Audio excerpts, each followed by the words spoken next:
Hello there, and welcome to the Tammy Tuckey Show. My name is Tammy Tuckey, and it's good to see you. And if you hear the music to that intro, it's heavily inspired by our guest who created some music for EPCOT. So I'm really excited. I just got to meet him at the Retro Magic event last fall from Retro WDW. And so shout out to the boys at the podcast. But today we get to welcome composer Russell to the show. Hey, how's it going? Good. Thank you for having me. Oh my, this is such a joy. My friend Josh created the intro music for the show, and he's like, "What do you want?" And I'm like, "I want something that's similar to the Innoventions loop because it was my favorite as a kid, and it's just so inspiring and delightful to hear." So he's like, oh, "I'll make something." So it was this is a little tribute to you, and it's so great to have you on the show. I thought I heard a little harmonically similar thing going on. So that was pretty cool. You're like, oh. And before the show, we were talking about cats a little bit. So Figaro showed up. So here he is. Figaro, now hey, that honey. See, he's smart. He knows to come on when we're on the air. So he's like, I need my perfect image to be on screen. I have to pull him in. The other one may wander around in the background. So. Oh, we've had cats, dogs, birds, anybody show up on the show. So that is complete. The only thing we haven't had are snakes yet. So we'll see. I'm up for anything as long as it's not in the house. Well, thank you again for the little music shout out. I appreciate that very much. And it's one of those things where people might not know your name and know your face. So I was just thrilled to finally meet you back in the fall. We really didn't get to chat a lot. But that's why I was like, if you're up for it, I'd love to talk more and delve more into your, your background. But I always like to ask about the beginnings of music. When did you as a kid find that music really touched your soul and you're like, I have to do something in this field? Very excellent on the point question, because I remember to the moment when it happened. It had its beginnings when I was an infant, basically, because my father was an audiophile of sorts, and he had the whole house wired for sound, including a speaker behind the head of my crib and later bed.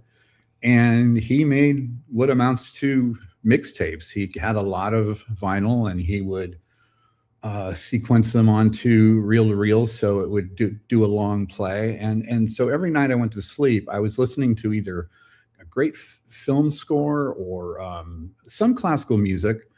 But obviously his tastes wound up infiltrating my brain. And so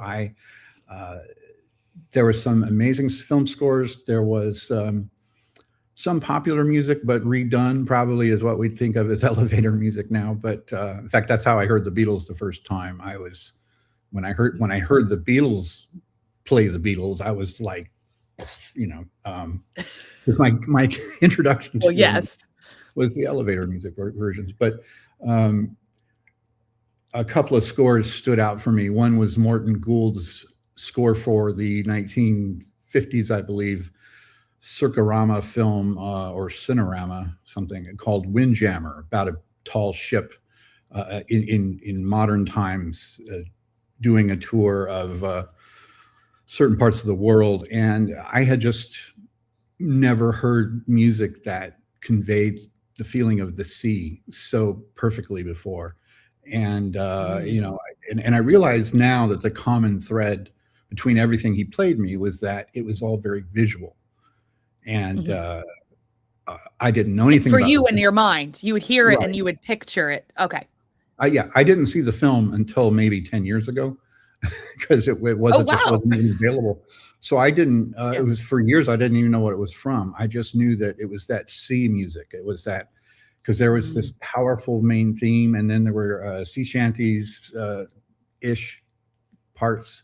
It's a wonderful score, and now you can find it sort of. And it's been rehabbed and cleaned up and made to look new again. So that's kind of cool.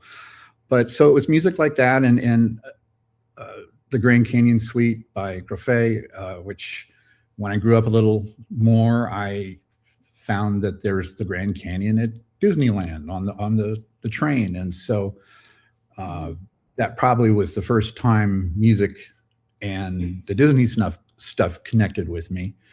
But the moment I think you're asking about was several years later. Music was an out of control hobby of mine, but I wasn't trying to make it in the business. But in fact, I wasn't even in the business yet, probably, because I think I was only like maybe 13 years old. But I was listening to Fantasia, the 1940s original soundtrack. I wasn't watching it because back then, unless there was some special weird showing somewhere, there was no way you could see it. I just had the album of Stokowski's version, and I was listening on headphones. First time I had stereo, probably, and it was so immersive. And the last two pieces, as most people know, are A Night on Bald Mountain and by Mussorgsky, and then Ave Maria by Schubert. And what struck me is I realized as that transition happened between the two, Stokowski wrote a little bit of connective material to bridge them. I found in that transition lay something beautiful, going from the profane to the sacred, and taking me along with it. I began to weep. I lost control of my emotions in that moment.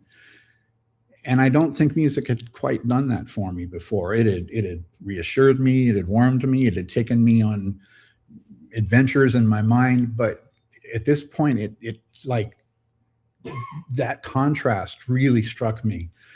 And I remember when it was over and I just had one of those moments where I remember looking up at the ceiling and just kind of saying to the universe, I hope someday I want to be a part of something like this. I want to feel like this again. And I want to have that happen for others somehow. And so I know I never forgot that moment.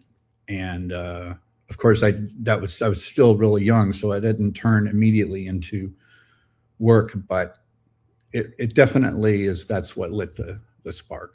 That's the spark that lit the fire that eventually. Well, and it's Disney too, because you found yourself beginning to work for Disney at a specific point in your life. What year did you get hired? 1981. 81. Right out of. What was it specifically for? Was it for a project, or was it just in general for the company, for any type of project? Well, EPCOT was in its last big phase of production. I mean, they were just about to start shipping AA figures over cross country, and so that was the moment when WED just looked amazing, because everywhere you looked was bits and pieces of EPCOT. I remember the bison from the land pavilion were there, not 10 feet from Ben Franklin walking up the stairs, or and then a little further down the hall is a dream machine from Journey of the Imagination, and just crazy, amazing times. And so I got on in a summer hire program, and it was originally intended for children of employees, but I had been such a pest, knocking on their door and trying to get in, and I mean, I was 18. I had no governor on me. I was just like doing my best. Bright-eyed and bushy-tailed. A few years earlier, I had the good fortune. Maybe 2 years earlier, had the good fortune to meet Tony Baxter. And this was it was probably at 79, and they were just about to install Big Thunder Mountain, the very first one in Disneyland. And so he was just about, I mean, this was like his big break. I mean, he had been working there for a while, but this is the first time one of his concepts from, soup to nuts was being produced. And I remember how excited he was, and that fueled me up. And I told him at that event where I met you is that, we laughed that we had never actually worked together over the years, even though he was the first person I ever met. But I told him truthfully, I said, Tony, you've always been my North Star in my all my career, whether it's at WED or anywhere else. So it was just it was a really fun reunion. But I digress. I got in part because I was sort of the class artist at school, and my parents were definitely encouraging art over music for all sorts of practical reasons. And were you local to that area? Did you live in California, or? I was born and raised in Glendale, so lucky me. Oh wow, okay. There. Yeah, you were right place, right time. It took me a long time to realize the world was much bigger than it seemed at the time. But when I got in there, and it still hadn't occurred to me to make a living making music. I had already had that epiphany that I wanted to do something with it. But at that point, I graduating from high school, what I wanted more than anything was to work at WED. And I wanted to, and at this time, there were people like Bill Justice and Ward Kimball and all these people who had come back out of retirement to help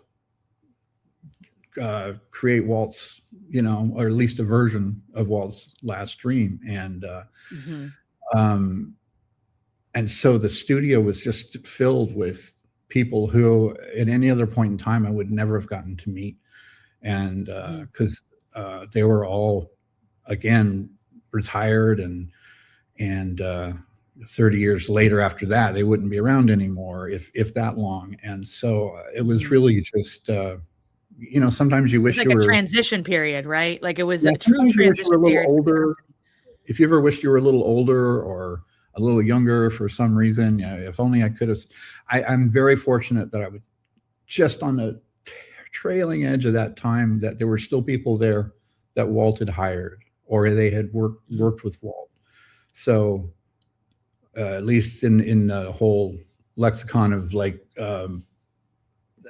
so many degrees of separation, it was nice feeling that there was only 1 degree of separation between me and because I was a big Walt fan my whole life, and Disneyland was in my blood, and I figured I would work at Disneyland for a few summers, and then I'd go through college, and then I would try to get a job at WED. But there came this opportunity, and my mom said, if you don't go to college now, you'll never go. And I said, of course I will, Mom. But I never did. I never did go back.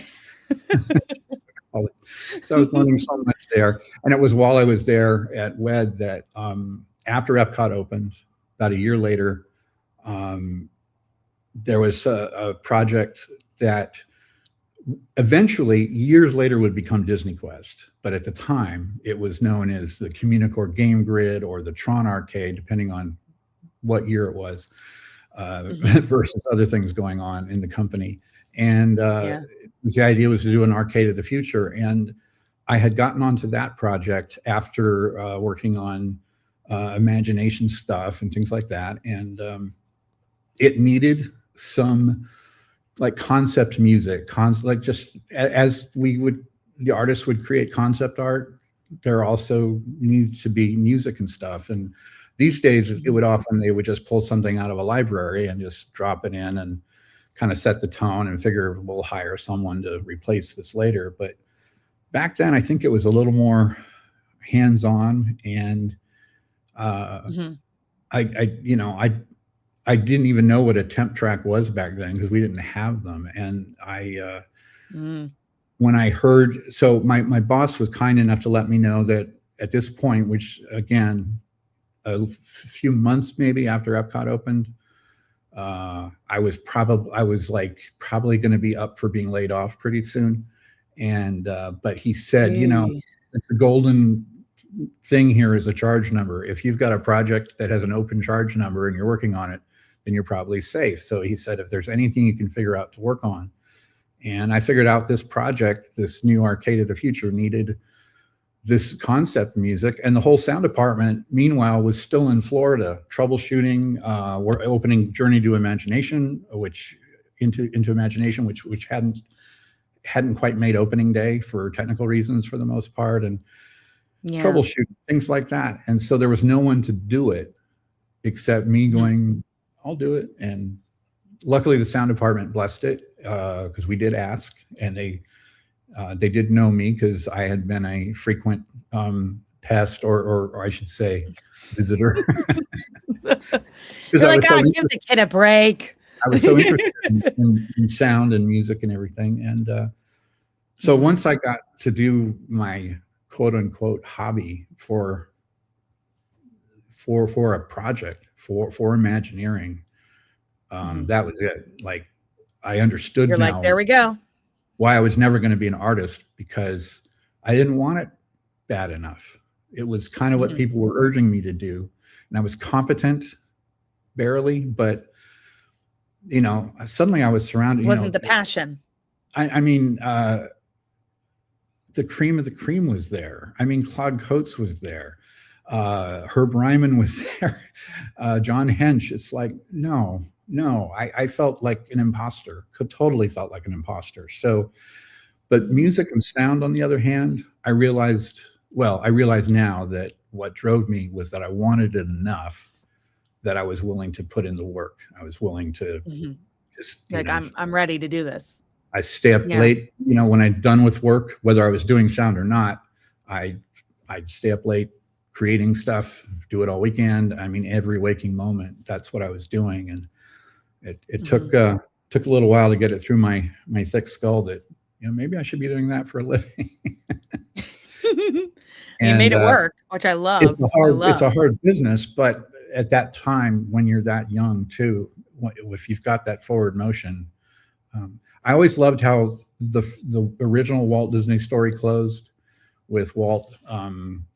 It's from the Fletcher Markle interview where he talks about the circus coming to town and the little boy who wanted to march in the circus parade. And so he heard the bandmaster needed a trombonist, so the boy signed up. And after a few blocks of him making these crazy noises from his horn that caused the old ladies to faint and a horse to run away, the bandmaster said, why didn't you tell me you couldn't play the trombone? And the boy said, how'd I know? I'd never tried before. And Walt said, I want to always have the courage to do what that little boy did. And, when I was a kid, I don't know if I truly understood that message. I mean, it was pretty high level stuff for a little kid, but I think it soaked in. And back then, I definitely am happy I took the advantage of my youthful naivete and energy and stuff, and just kept at it. Because whenever you try and earn a living in the arts, it's can be volatile. It can be hard. It can be extremely rewarding. And I'm not even talking about money. It's rarely it's money. It's but it can be very good for one's soul and all of that. But it can also be a tough place, and it's not for everyone. And ask me how I know, but for another time. But that's it. It just and I've been doing this 45 years now, and had all the ups and downs and then some. So. But I'm still here. Well, there you go. Well, we have a couple people in the chat who are tuning in. I'm just going to read some comments so far. Birdie says, "Hi, Tammy. Looking forward to Russell talk about the Future World theme. So many memories of hearing that music while walking with my grandparents through the park, and it makes me so happy." So that's so nice. Thanks, Birdie. Thank you. That's I mean, I think of the Disney music and. At the end of the day, you walk in. Well, at the beginning of the day, you walk into the park and you hear all the music and everything around you. The Clydesdales clip clopping up and down Main Street and all this stuff. It all imprints on you. And then when you go out at the end of the day, especially if you're a child, I remember being like carried out by my parents, and I'm kind of half asleep, but it's like that music washes over you, and it's sort of just the perfect ending to your day. And whenever, and I was an adult by the time I made it to EPCOT, obviously, but I noticed that from my very first visits, which was in '83, the first time I got to see it in person, that music, that main entrance medley that George Mm. Will produced and wrote some of the segments, but produced the whole thing. That had that same effect, and I would see people kind of walking out with just kind of I know they were tired, but they also looked like their imaginations had had a really good day. They're come out more optimistic than they went in. I don't know. I'm a romantic in that way, and I just feel like that always needs to be maintained in the parks. That Oh, for sense sure. of having a really good coda to the end of your day, a really fitting thing. And so when I did work on the Future World Innoventions Plaza music, as it's known, I was able. I did my best anyway to try and capture all those moods, because it's a loop. You don't know what you're going to hear at what time of day, but it's all going to have to kind of work. Whether you're walking in and hearing everything for the first time, or whether you're walking out for the first time or the 20th time in your life, and the melodies are familiar, I want you to kind of get that warm hug on the way out. Oh, for sure. I think we should listen to a little bit of it. So let's tune in. Let's listen to some Innoventions, and we'll have a little photo to put us in the mood. If it will play, and it's not working. I don't know why it's not working, but that's okay. We have to go with the flow. I think I might be able to bring it up somewhere else, but let me just Okay. bring up another message. We have hi, Tammy and Russell. We met at Retro Magic Love Fantasia, and she said that she took her son to the Philadelphia Orchestra when they played it along with the movie, and it's a great way to introduce kids to the orchestra. Absolutely. Absolutely. Yeah, if it weren't for the Disney theme parks and my dad's record collection, I don't know that I would have ever fallen in love with the orchestra. And I'd like to think too that I've done a lot of video game music. That's how I've made my living, I guess now about half my career. And one of the things I absolutely adore is that video game music especially has brought so many families to see an orchestra. Some kids who I imagine would never get a chance to see. Why would they want to even go see an orchestral performance? But when it's playing, well, it's a music new to era life, of that, right? Wouldn't you say? Because like it feels like they're doing so many that it's Lord of the Rings and Harry Potter and Star Wars, and it's just introducing this new generation because not a lot of people are listening to the classical music, and it's just a new way of introducing live music in general. Absolutely, and it's great for orchestras too, because orchestras are always kind of hurting when it comes to their audiences literally they're generational and they pass away, and so to get younger people to come hear them, you've got to. I mean, in the '50s, definitely, I think is when they started playing film score in concerts, and the idea of the Pops concert or something was born. I'm just guessing. I don't know my history and down cold or anything like that, but there was a time when I think some of the classical music gave way to some film music in terms of what brought people to see orchestras, or classical music maybe gave way to musicals, and that then to film score, and now we kind of have everything, which is really I love it. nice. Okay, I have the clip. I think it's going to work. I'm just going to put up the photo, and let's see. That will be there, and then, or if it won't, it won't. Here's the music. Here we go.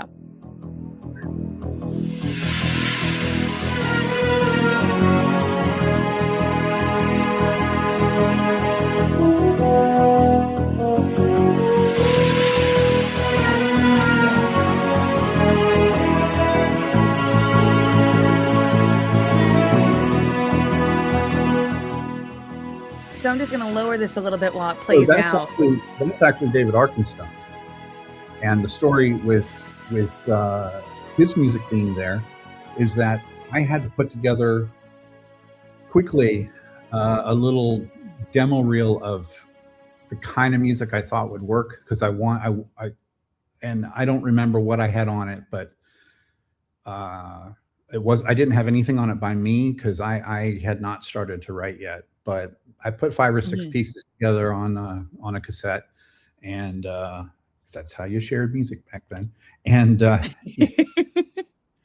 and Papillon, I believe it's called, by David Arkenstone, was the one I wanted to win, and thankfully that's the one that won. And so when I sat out down to do the rest of the loop, that was kind of the centerpiece idea in terms of texture and tone and things like that. I had infamously gotten into a disagreement with the head producer of that 1994 revamp of the area around behind Spaceship Earth, putting up the tensile structures and all that kind of thing. And he had, because I had delivered an hour of music, and he said, "Why did you deliver an hour of music? People don't stay here. This is a thoroughfare. It's a waste to do that." He goes, "I just like your main theme," meaning the one that I had written, that people thankfully do know. But he had just really insisted, and I had said, it's more than a thoroughfare. This is like, it's a meeting place. This is Main Street for this park. This is and think of the cast members who are out under the hot sun all day there. Yes. If we have 10 minutes of music, it's going to drive people bananas. And for a long time, I lost that fight. And he had originally said, "I love your theme.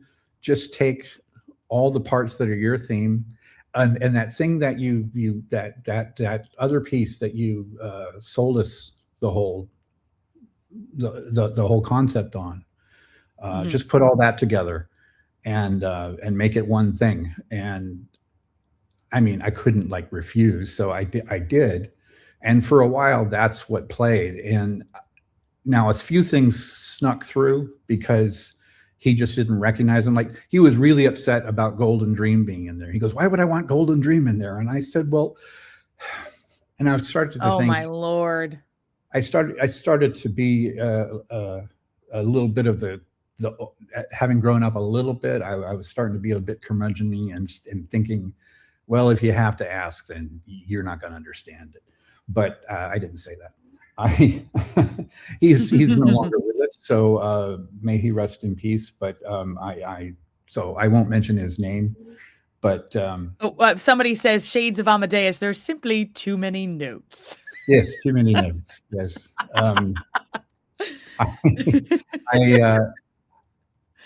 Yeah, we argued about that, and then there eventually came a time. So let me back up. I'm getting a little scattered here. So I had taken out most of the things I took out Golden Dream because he did catch that, but he didn't catch Listen to the Land, because I had used it as a counter melody underneath a new melody. So that one got through. He didn't mind that. And he let through, since the photograph you almost were able to use there showed the fiber optics in the ground, there was a piece I had written called Fiber Optics for it, which is incidentally was my mother's favorite thing I ever wrote. And that made it through, thank goodness. So there was enough that it kind of worked, but eventually, I think by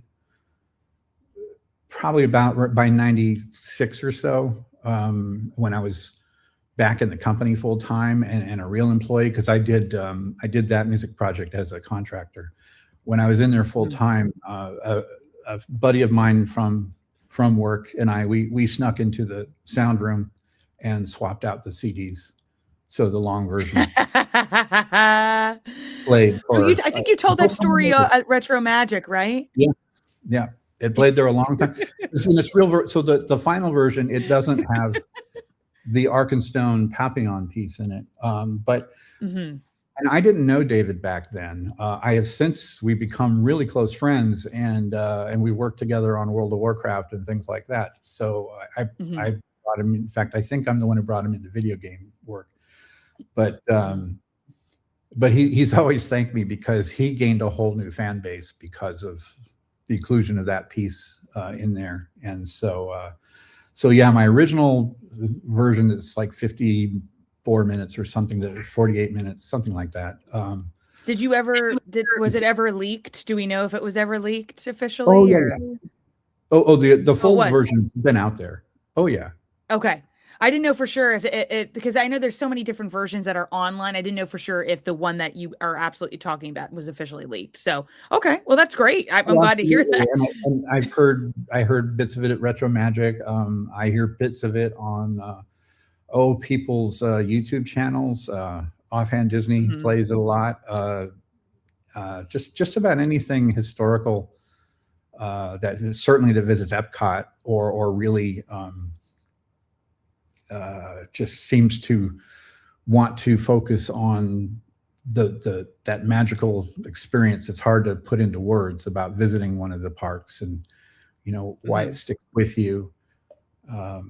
Those folks generally tend to play it, and I'm very grateful. And the main theme I wrote, I've heard it covered many times by people on YouTube. So there's a whole community out there of just Disney music fans who like to do their own covers of material, which I love finding them. So I'm glad you have found them too.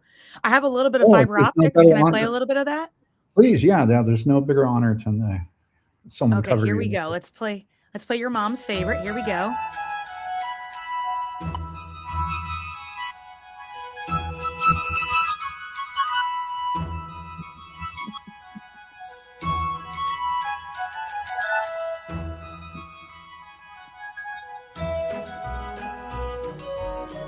So you could walk to this.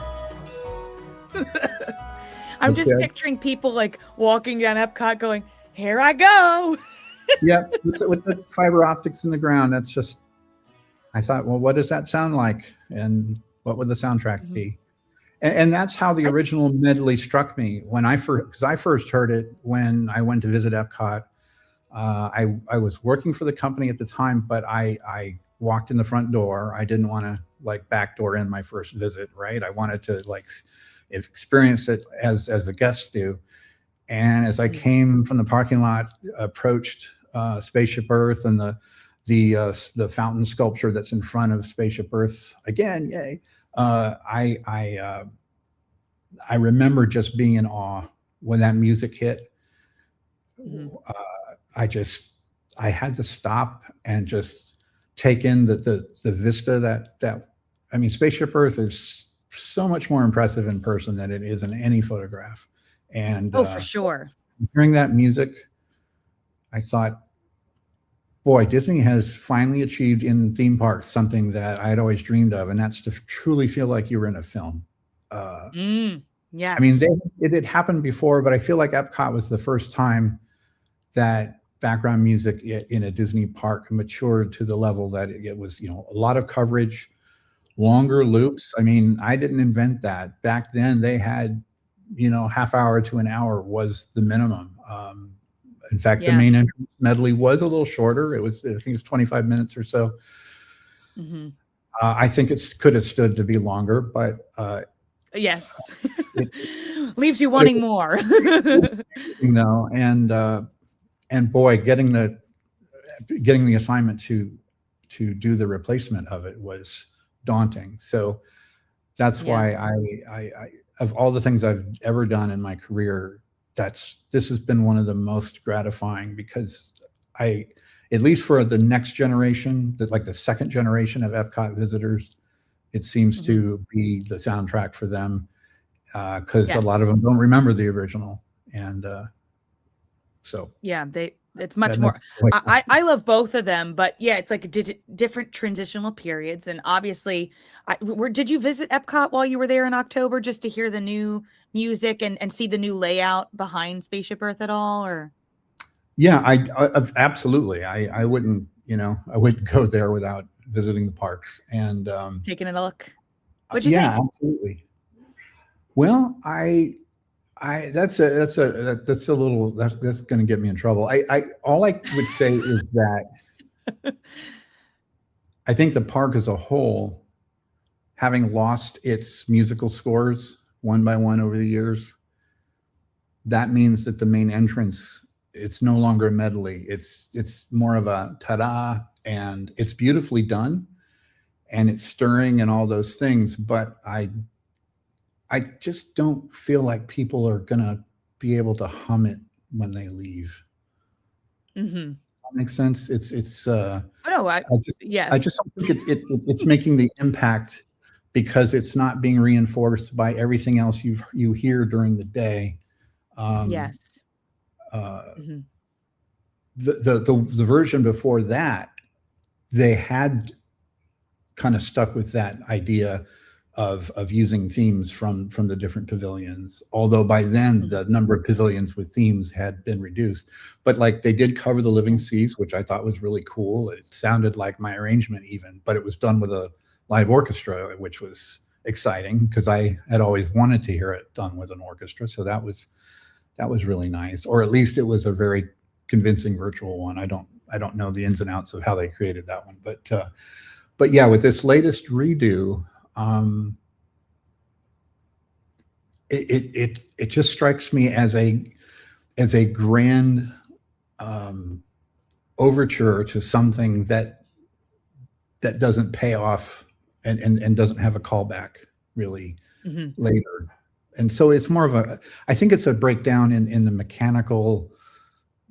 This is where like I think it doesn't have the same planning behind it that I Yes. think that Buddy Baker, frankly, along with George Wilkins, had put into place in the original, and that's what I know that I was faithful to.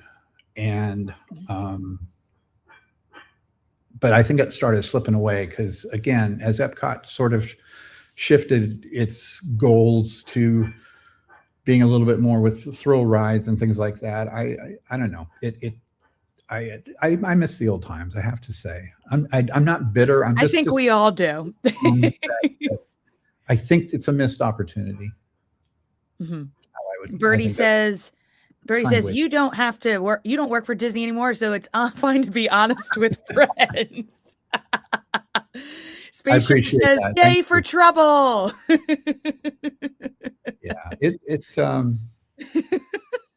Yeah, yeah. So that's my feeling. Yeah. I'm acquainted with the composer as well, so I don't want to. I certainly Well, yeah, we're not rocking the boat. It's just, I admire it's her different work. now.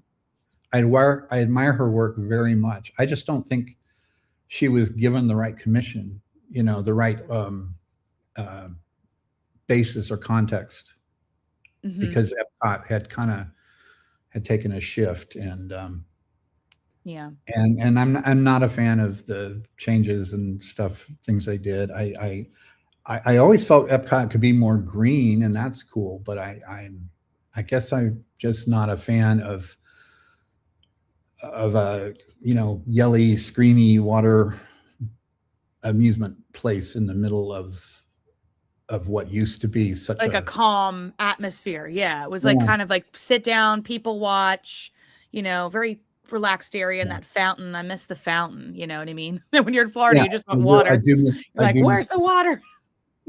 I miss the fountain, and I never once felt hurt by the fact that every 15 minutes my music was getting interrupted by the fountain show, because the fountain show is great, and Yeah. Yeah. it was totally cool.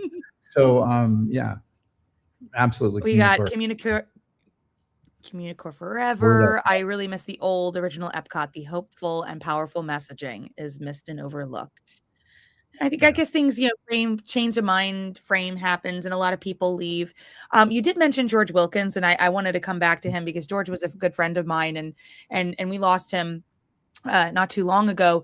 And notable for so many different projects, and you got to work with him. Was it that you worked only on Living Seas with him, or what other projects did you work directly with him on? Well, I knew who he was when I first worked there. And one time I even saw him and Buddy Baker walking down the hall, but I was way too nervous to go bother them. It would have just been a fanboy moment that I would have regretted to this day. So I didn't do that. But actually, outside of WED or Imagineering, I first really got to meet George and work with him on the talking toy bear, Teddy Ruxpin. We were working on that together. And I produced all those tapes that you put under his tunic to make him, talk and sing and tell stories. And so I did all the sound effects work for those, and the editing and stuff. Worked with the engineer who did the actual recording and mixing. And what was so cool about that was I kind of fancied doing the music for Teddy, of course, because my music career was just kind of getting going. But I never really thought of myself as a songwriter. So I knew it was kind of a big ask. And so I did a demo that was okay for the Teddy's theme song. But the point is, George got the gig. And that was the best thing that happened both to Teddy and for me, because then for the next maybe 2.5, 3 years, all I did all day, every day was work with George in the studio because, it was just like him and I and the engineer, and later a good friend of mine that goes back to elementary school, Scott Jennings, who came in kind of as a second engineer and then ended up doing sound design and everything else as well. I mean, we made those tapes. We made them happen, recorded every note of music together, and I programmed synthesizers to sound certain ways that George wanted and things like that. And what an education, being at the feet of the master for that many years. And so not only did I learn most of what I know today, and what I've built my knowledge base on to have the skills I have, I also George gave me the Living Seas project. So musically, that was my big break at least with Disney, was getting to do the background score, almost a full hour for the Living Seas. George wrote the main melody, and I still remember going over to his apartment, and he played it for me on his upright piano, and he did roll those chords going back and forth, sounding like the waves, and he would just do do do do do. He would just kind of hum the melody over it, and I listened to it, and then he goes, "Okay, make an hour. Here you go. Have fun." And write other themes, but keep coming back, and that sort of, and that this was like, golly, 8 years or so before I did. Was it that many years before I did the Communicore? Innoventions Plaza music, and that's when I started learning from him how to keep doing callbacks to that main central theme of his, and yet explore other themes which I wrote, and then I created this backdrop of kind of like what the waves sound like from underwater, and put the whale song in and all of that, and that nautical sounds like you had heard when you were a kid. So was that kind of like, you think it was more of like a connection, like an inspiration there too, I guess, right? Not only to my favorite soundtrack, but also when Tony Baxter took me on that tour of backstage at WED, the EPCOT presentation area was still open for business, and those original models were there, and he took me through each one. And when he took me through the Living Seas, which was maybe just called the Seas Pavilion back then, he described everything, the Poseidon and all this amazing stuff. And I remember looking at that model and I'm like, that's the one I want to work on.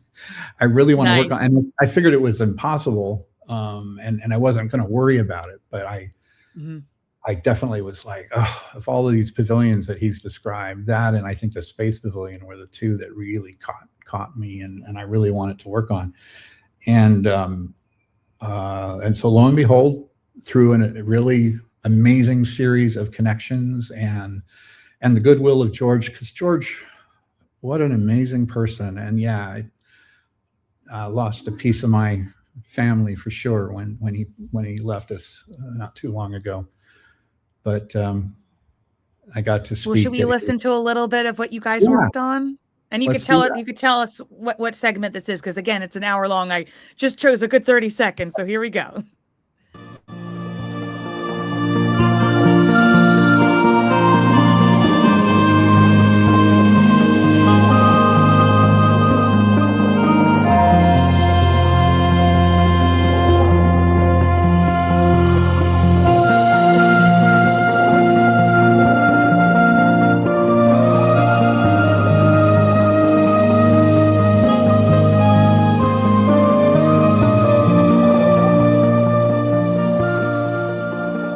That melody and that ostinato in the background are literally what he played and hummed to me. That's the heart and soul of the whole thing. It goes to other places, but that's what it keeps coming back to. And that's what I think made it successful. That picture makes me laugh because the creative entertainment was always standing where they shouldn't. I remember when EPCOT opened, I was in California. I didn't get to go to Florida for the opening, but we were watching it live by satellite, which was a new and like unusual thing back then. And I happened to be standing next to the lead architect of a lot of things, but definitely Communicore. And the trumpeters were standing along the roof line, like they were right up to the edge there. And he just kind of grabbed my shoulder, grabbed my upper arm like he was about to fall, like he was about to faint. And he goes, "It wasn't designed for that." he was so freaked out. Oh, the horror. Luckily, no one was hurt. No trumpeters were hurt. Oh my God. Yeah, brass players getting enough trouble without falling off Communicore. Oh my Lord.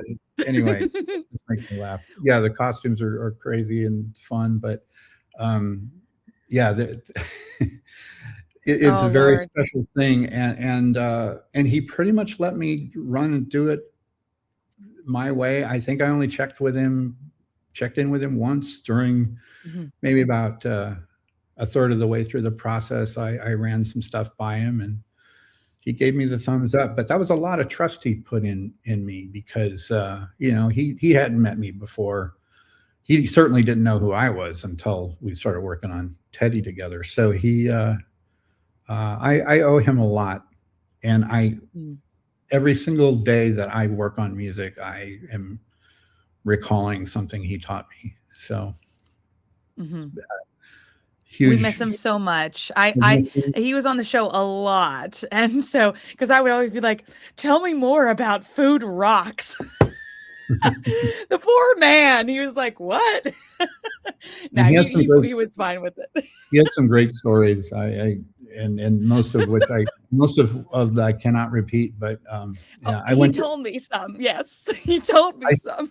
I spoke a bit at his service, and his buddy Richard Bellis was there, who wrote at least one of the segments for the original entrance medley, and they were longtime partners and worked on musically working on. They were in the jingle business together, and that's how they both learned to be really versatile and could cop any kind of style at a within 2 beats, they could be from one style to another, just like that. Amazing stuff.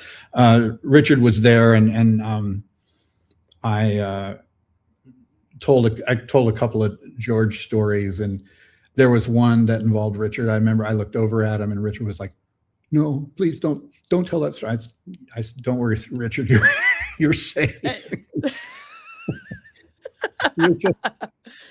They're old musician stories that are just delightfully They're wonderful, offbeat, but they're closed door stories.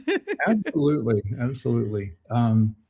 So you went to go on to work at Disney Quest, and then of course the next theme park that was on the horizon was Animal Kingdom. So Mhm. when did you hear about this earlier when Joe Rohde was working on it, and you were like, hey, maybe I could do something, or what were your thoughts when you originally heard about it? Well, Joe was a friend from back before Hewitt became well known, Mhm. but he was kind of always on. I mean, in the model shop, he was just known for occasionally just doing whole soliloquies and orating at great length, about this and that and the other. And I had known him through the years. He knew of me, and we remained acquaintances. But it was more like when I rejoined the company and found myself in a position to get assigned to Animal Kingdom as to put the music together and everything. Then it was just I went to see him and to get start getting what was a series of downloads from him, what his ideas were for the park and everything. That Mhm. it was just nice to see each other again and to actually work together, because I knew a lot of folks because I had no fear when I was, like I said, I was naive, and I would just go hang out with somebody who was doing work I was interested in, and try and get them talking and listen I want to hear and all those stories. Like, right, that's what you well, were doing. I was like, I want to hear them. yeah, absolutely. And because there were so many people that were my heroes, and I really wanted to meet them, and I was very lucky and got to meet an awful lot of people that these were like names in the Disney history books to me. So like, Mhm. uh, so I knew who all these people were, and now Joe is destined to become one of the new generation of legends, and we didn't know that at the Mhm. time. I didn't know that at the time. He probably had it all planned, but we it was really fun to connect with him again. And he had, throughout his travels all over the world in preparation for working on Animal Kingdom, everywhere he went, he bought cassettes of local musicians' music, and he came home with just dozens and dozens and dozens of these. And he basically gave me this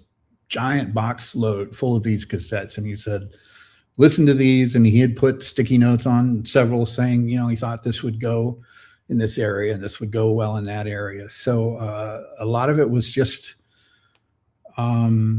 again, a lot of Animal Kingdom was a giant mixtape of Well, yeah, there were a many series people of that worked on it. mixtapes. I was kind of curious if what I pulled, this Oasis clip, was what you worked on. So can I play it and you could tell me? I hope it Well, that is. was one of the few things I wrote. Yeah. Okay. Because most Okay, of the here. music is from the places in the world that are being represented. Okay. So here, let's play a little bit. Hopefully this is it.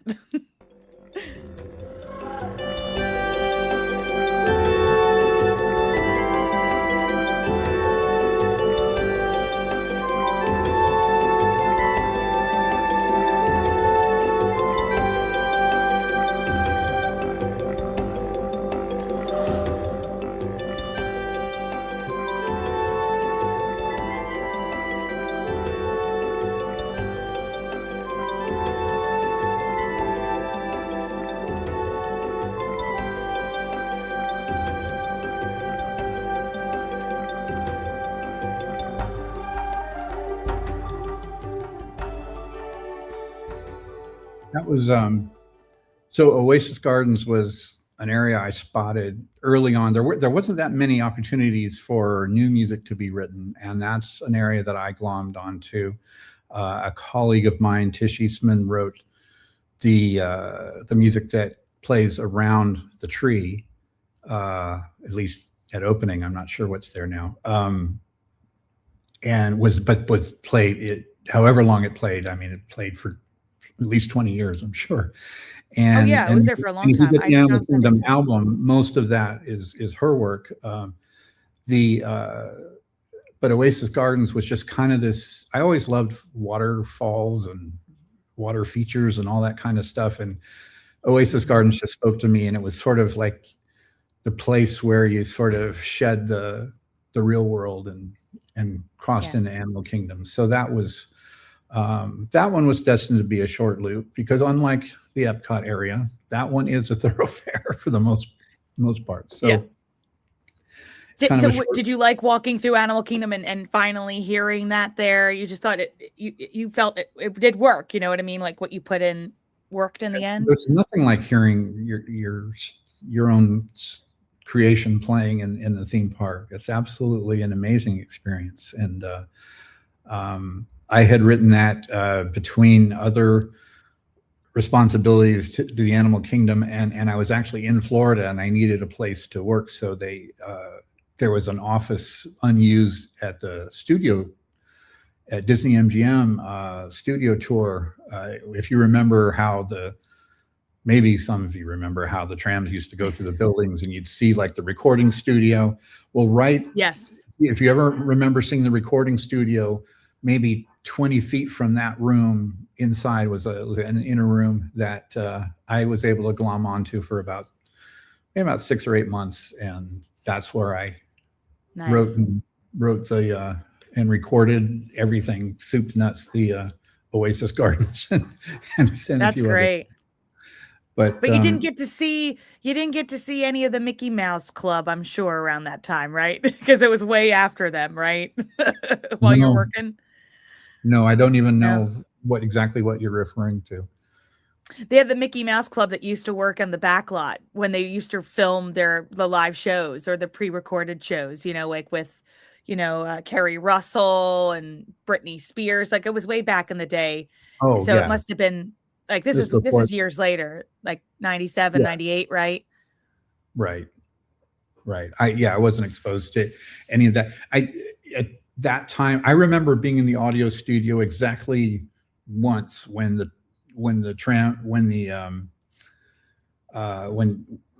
maybe it was a walkthrough at that point, but anyway, the people were standing at the windows looking down at us, and we were all like trying to pretend to work. I think we were just you were in the fishbowl. But it was cool because I had been on the tour many times, so it was fun to think, wow, we're part of the show. But it was we were having a legitimate meeting because the sound group there were my they were my saviors in the field there, because there were many things that were done just kind of by hook or by crook, and so like they helped with putting tracks together and stuff, because we were still at a time where technology still required you needed some pretty big tape recorders to get certain things done, and big mixing boards and stuff. Working with electronic instruments was taking off, but there was no way you could do. I could do a Living Seas or an Innoventions Plaza score that way, but there was no way I could have done some of the larger things I've done later in that environment. So we still, if I needed a real studio, I'd work with those folks when I was in town. Of course, in California, then there were the studios built in that were a part of Imagineering to this day. Mm-hmm. Oops, somebody sort of comment. I had a very fussy toddler when Animal Kingdom opened, and I remembered Russell's music calming her down. She's now 21 years old and an art studio in video games. Well, that's great to hear. I hope that that it truly did have that effect on her, and of course, then she's in video games, which is my stomping grounds these days as well. So respect. It's a good stuff to be working on. So what was your last Disney project you worked on before leaving the company? It would have been Disney Sea in Japan. Yeah, sea Okay. was definitely a Wow. recurring theme, I guess. I hadn't really thought of that. But yeah, Tokyo Disney Sea was the last big thing I worked on, and I was there from almost the inception till maybe just about 6 months before it opened, give or take. And I spent like the last year, almost a year, in the field doing installation work and stuff, because part of the job being on staff there was not just putting together music or stuff or producing it or things like that. It's also choosing where the speakers went, and harkens back to the first time. When I was a kid, I was fascinated by how they hid the speakers in the Disney parks, and you go into. I remember going into Pirates of the Caribbean and seeing that if you look closely at the brick wall, that part of it was actually a speaker grill, but kept the brick painting going along. And to a little kid, it was like, wow, this is so cool. I just remember we hit a lot of speakers in that volcano. The subwoofers are the size of refrigerators. They are literally the size of refrigerators, and there's good Lord, about 8 refrigerator size subwoofers in that volcano. And we amazing. had to, in order to tune the sound of the volcano rumbling to be just right, and not like take incredible amounts of power or stress out the sound system. We knew I knew that I could make the rumbles as long as they were resonant with the space, that it wouldn't have to be played back nearly as loud. So as it would, you might expect, or at a rock and roll show or something like that. So there was a wonderful day where I had a few components of my I have way too many synthesizers, and I had a few components on the top of the volcano connected directly into the sound system through a tape recorder. So whatever came up with was going to go to digital, but going to be recorded, and it was going to, and by doing it there in the space, we would ensure that the sound would have just the right amount of resonance to shake the thing. And even the, just like that architect was worried about the entertainers standing on the edge of the building and it might not hold up. There were fears that if I was too resonant with the structure, that it would not be good for the structure. So there was always getting things like that. We didn't want plaster falling or anything like that. Yeah, you don't really think about that. And then the maintaining of it too. So after you're done, there has to be a whole crew that maintains everything. Make sure I was up there, and I had this knob that opened up the rumble that was I was synthesizing through with a few different pieces of equipment, and I'd open it up and the place started rumbling. Now, interestingly, earthquakes are a thing in Japan. They're a huge, it's something they live with, and it's quite dangerous. And I guess, I could have been a little bit more sensitive. We had put a notice out that we'd be testing the sound system, but at the same time, there were still people were like getting ready just in case. I get that. I would. But there were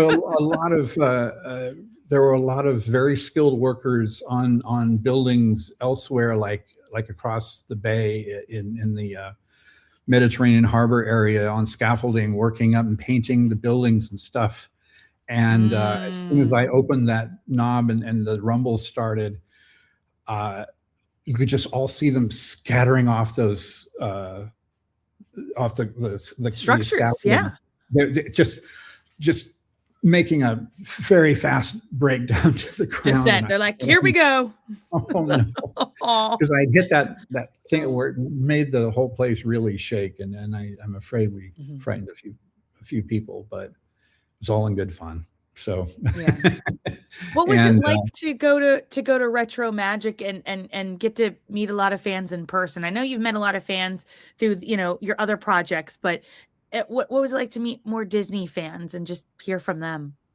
well, Disney was always what I wanted to do, and and life doesn't always go the way you want it to, and so I worked there a good long time, and I had a really great run. And I've had music play, some of it for well over 20 years there, actually closer to 30 in the case of some. But unlike, John Hench or some of these people who got to work there, for 50, 60 years, Kim Irvine, who's a really dear friend, just retired after 55 years. And that Mm. era it's just long gone. And I've always been a little bummed that I wasn't able to. I wanted to retire from there someday. And so while that's been disappointing that I haven't been able to do that, it's also the work I did, though. It was very gratifying. It's what gave me my start. It was what gave me my inspiration to even start to begin with. And so meeting people at events like Retro Magic, it's very special to me. It reminds me that it was all worth it, and that even though I don't get to do it anymore, uh, the work I did back then, it still has some legs, even if it's not even playing there anymore. There's still some people who remember. There are still podcasts and things and YouTube videos that keep it alive, and I'm so grateful. And that's why whenever I see anyone at an event, I say, please come up and say hi. I will talk to you until, one of us has to really Becomes blue in the face. have to say excuse me, but I love spending time with people because I want to hear the stories. I want to hear about what it meant to them, because that feeds what I do in the future. Because I'm at a point in my life now where I want to start making music now just for fun. While Yes. I've got a gig right now where I'm the music director, I am not writing as much. I'm more mentoring and guiding younger folks, and but that leaves me in the clear to do music just kind of for my own music's sake. And I mean, I came to the Ooh, realization. does this mean an album might come out? Yeah, yeah. I came to this realization in 45 That'd be years, I do great. not own one note that I've ever written. Not a note. I Wow. and it's not about the money. It's more the principle of the thing. There's just nothing that's truly mine. Yes. So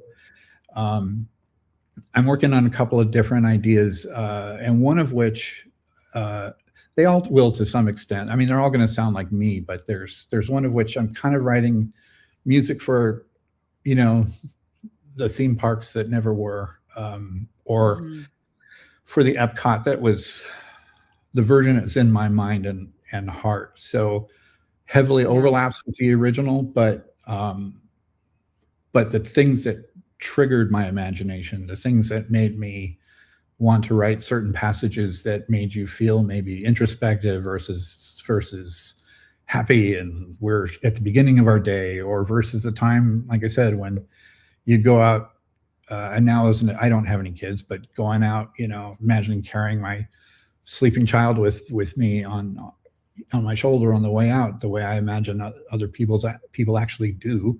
I'd like it to resonate for people in that way, and so it's definitely something. It's stuff that just things I never got to express because, again, I had to do what the assignment was, and Yeah. the assignments Well, have been I great. hope when you do have your album, can you please come back? Because we didn't even get to scratch the surface of everything you've done. I apologize, but this has been such a really happy hour for me because I love talking music. So I really appreciate you coming on. It was so lovely to meet you in October.